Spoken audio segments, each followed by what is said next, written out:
Lütfen rica ediyorum. Bakın emniyet şeridi arkanızda. Lütfen bak rica ediyor. Biz de burayı zannediyoruz. Lütfen. Tamam lütfen.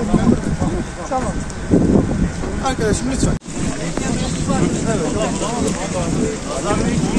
Beyefendi siz? Basın. Tamam.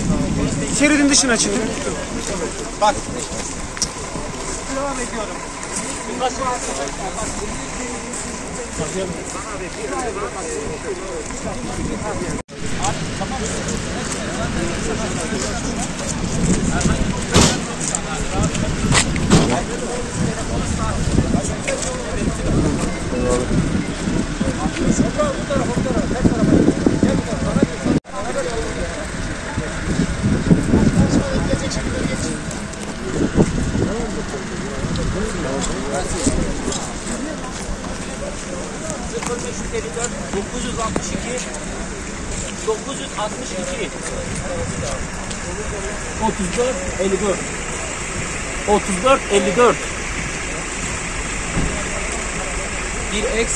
Tamam mı? Bu size yakın.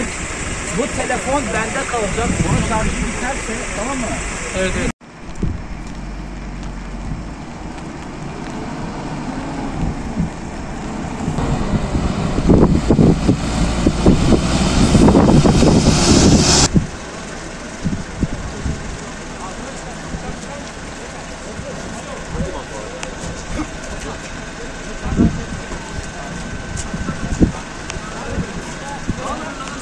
Evet. Ne söylüyoruz?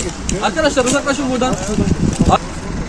Yani şu vatandaşlar şu an kapıda şeridin geçsin abi. Efendim.